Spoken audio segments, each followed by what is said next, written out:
G'day, fuckheads! I don't know how many of you guys have been with me since my channel first started getting traction, but if you're there then you would know this series of videos is what built me to where we are today. After months of extremely shitty, embarrassing videos, except for that Sanic video, that thing's a national fucking treasure, I made a Warhammer fantasy video called What Happened to All the Legendary Lords During the End Times, in my now known and loved Aussie style. I explained what the fuck happened to our favourite characters during the end times. My mic was shit, my editing was shit, and I was shit. Still am pretty shit, but that doesn't matter. But I found my audience. From there, the next two parts after it continued to be big hits for my channel, launching me further up along the way to greatness. The fourth one did kinda shit, but that's okay. We'll just pretend it never happened. They did so well even that the Italian bold cunt tried to copy the format. Cheeky dog, but alas, he is him and I am me, so I can't complain too much. I strongly suggest watching the other parts of this series if you want to know the fates of all legendary lords, especially the ones from game 1, not in this video, and I also suggest watching my Age of Sigmar Explained video which covers the new setting that emerges from the ashes of the end times. With the recent release of Nakai, Gorok, Ikit Claw, Tehehanen, fuck that name, Marcus and his huntsmen, as well as the cheeky release of Gotrek and Felix, we now have more than enough for the part 5 of this series. I will now make you a promise. If this video gets 100,000 views, I will personally get in contact with the Italian Spartacus and do a stream with him, where I will say or ask whatever you cunts want me to say. Sounds good? I reckon. Let's get into it. When the end times kicked off, we witnessed something that has never really happened before, the unification of the Skaven factions in the single goal of taking over the world. See, the Skaven number into the many billions and have the armies, weapons and know-how to take over the entire planet, but due to them being a bunch of backstabbing ISIS-loving Jews, all they did was blow each other up for thousands of years. That's until the Great Horned Rat himself appeared and made them get their shit together. Ikit Claw was the chief warlock of Clan Skye. And if you played Ikit by now, you know this guy's fucking nuts. His doom rockets and other weaponry are absolutely fucked to use on the battlefield. Well, Ikit being Ikit decided he would try figure out a way to blow up the fucking moon, because there was warpstone on it, and as we know, Skaven shoved that shit up their dickholes like Major Kill shoves shitty sponsorships up his channel's ass. Hence, the Skaven perform a ritual to try drag the Chaos Moon closer to the world, while Ikit worked on his Moon Buster rocket. Now obviously the Slann saw the Chaos Moon coming and were like, what the fuck is this bullshit, and began pushing it away, draining the strength of many of the Slann and putting dozens of them into hibernation. While this magical moon movement battle took place, Ikit was like, yeet, and nuked the moon, causing millions of shards of rock and warpstone to tumble down to the planet. Even the demons of chaos who were invading the world at the time looked up and were like, what the actual fuck just happened? The world was about to be autistically destroyed until the effort of a few Slanny boys were able to delete most of the falling moon shards and keep the destruction limited to Lustria. Ikit was pretty stoked with himself for taking the Lizardmen off the playing field and was happily chilling in the Hell Pit until an immortal prince of the underworld came knocking on his door to try and rape his ass for pissing off Nagash. How did Ikit piss off Nagash, I hear you ask? Well, he threw a nuke at him. Just Ikit things. Anywho, Immortal Assassin's servant of Nagash went to town on the Skaven and Hell Pit, massacring everyone he found in his quest to get to Ikit's booty. Ikit, however, was able to trap the Underworld Assassin in the lower levels of the Hell Pit. He then shot off that section in the Realms of Chaos in the ultimate move of not my problem. Ikit has seemingly survived the final destruction of the world, and is currently likely in some workshop in between realities, building another bomb, or maybe an Iron Rat suit or some shit. Kicking us off for the Lizardmen, legendary lords, we have everyone's favourite Saurus. Sorry Crocker, it's not you. Now many of you are probably like, why is Gorok so strong, powerful, even elite? Well, they don't call him the Great White Lizard for nothing. In Lizardland, white-scaled lizards are considered more powerful and more important than the other coloured lizards. Fuck me, I guess Warhammer Fantasy is more like our society than I first thought. The problem with Games Workshop in the handling of the Lizardmen is that they made the faction so powerful and gave them so many powerful characters that the only way to beat them would be through some bullshit nonsense. That bullshit nonsense being the moon exploding. See, Gorok, Nakai, Mazdamundi, Lord Croak and Crocker were literally demigod level power and could have raped everything and everyone. We're talking about dinosaurs riding dinosaurs here, so no surprises there. Unfortunately, Games Workshop are fuckheads and didn't include a single passage about Gorok during the end times. However, do not despair. They've since announced the information regarding what happened to our supreme master race lizard boy. This is what happened. Waves of Skaven crashed against the forces holding Itza. Gorok took command of the defences and killed an endless tide of rats, skull-fucking each of them to death with the mighty blows of his hammer. Just as his forces were being too overwhelmed, Nakai strode forth with his army and joined the battle. Every single lizardman fell in that battle due to them being outnumbered 1,000 to 1. Every lizardman except Nakai and Gorok. As the Skaven army was crushed and routed, Gorok pulled himself free of the massive mountain of rat corpses he was buried in and roared to the heavens. The heavens roared back as a chunk of moon landed on his head, ending the legend of Gorok.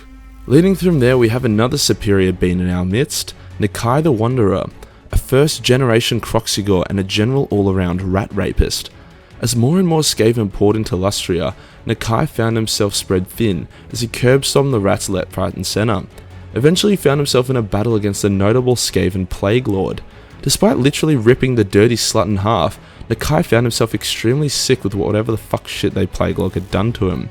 But this is Nakai, the motherfucking Wanderer we're talking about here. He ain't no bitch. So he quickly recovered and returned to his pilgrimage of death across Lustria.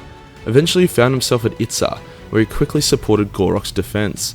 It was Nakai that pushed back and crushed the storm fiends like flies. Rat ogres, warlords and even hellpit abominations dropped like flies to Nakai's godlike strength. As stated, the battle was won with only Gorok and Nakai remaining. They held hands and sung Kumbaya, while the recently exploded Chaos Moon crushed them. At least, that's what it says in the lore. But I like to think that Nakai bench pressed that moon right off and continues to clap Skaven cheeks to this day. Pulling away from our scaly boys, we have a pretty interesting character, Marcus Wolfheart. During the end times, Marcus was not hanging around Lustria, teasing Nakai sadly, yet he still did some pretty cool shit.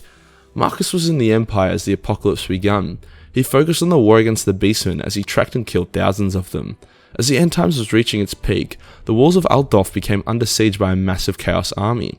Tarox the Brass Bull was in the battle, causing absolute havoc as no one could penetrate the brass that covered 90% of his body. Marcus doesn't really give a fuck about that though, so he quickly identified a weak spot in Tarox's brass skin and he shot him in the throat, killing the big fucker instantly. Nice work, Marcus. From there, he isn't really mentioned again. It is likely he survived the Battle of Altdorf and then was present for the final battle of the end times, where the world ended and he was consumed by its destruction. It's unlikely he'll return in Age of Sigmar, however he's probably just one of those golden Sigmarines at this point. In regards to Marcus's group of legendary hunters, it's kind of impossible to say what they did during the end times, mainly because a number of them were actually dead by the time it started, and the rest were such minor characters they didn't get a single mention. As such, we can only assume they were like the Uberstrike 5 and defended some shitty small swamp from an endless horde of Skaven until the world shat itself. Alright, time to slither back into lizard territory. We have Tic-Tac-Toe. There's literally no lore on Tic-Tac-Toe for the end times. Woo! So we can only assume he had severe hemorrhoids from getting anal fucked by his pterodon every day, so we had to sit it out. Question of the day, is it still considered bestiality to fuck your pterodon if you yourself are a lizard? Major kill with the hard-hitting questions. I'll be here all week. Next up is everyone's favourite intergalactic toad. A being so powerful, even getting ripped to shreds and then put back together is just a mild inconvenience. Lord Croak. Lord Croak remained dormant for most of the end times, potentially fighting in a battle here or there. His time to shine comes forth, however, as when the Skaven blew up the moon.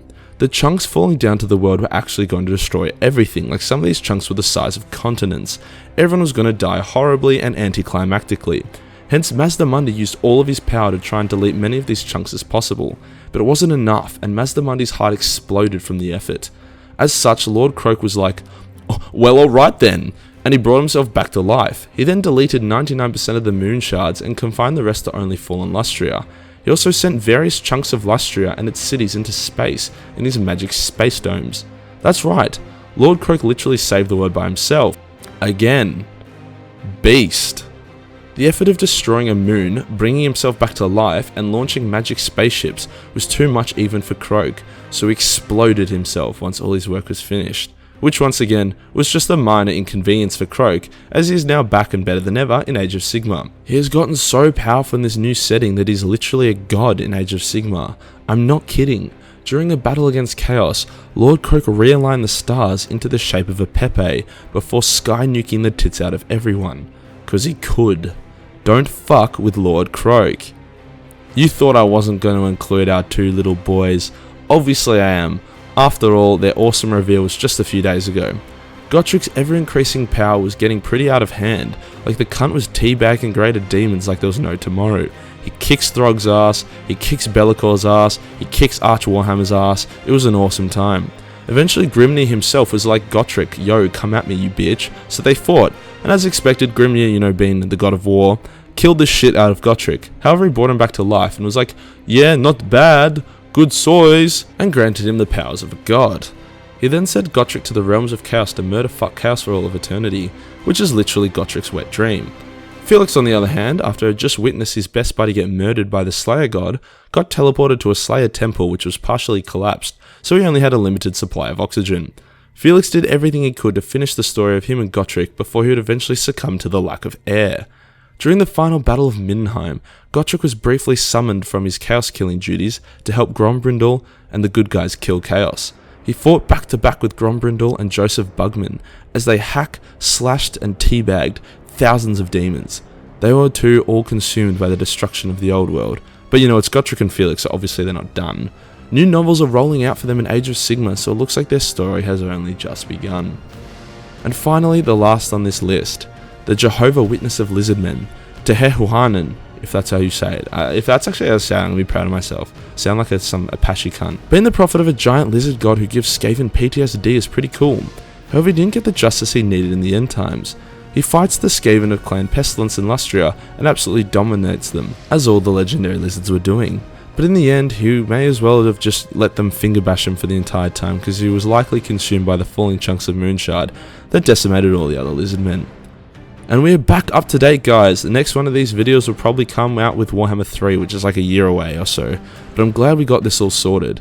I have a Discord where I basically just abuse people and get abused by people. So if that's your style, then I'd love to have you there. If you want to support the channel further and get access to a massive library of exclusive custom-made Warhammer art, then hit up my Patreon. All music found in this video can also be found there. Cheers for watching, cunts. Peace.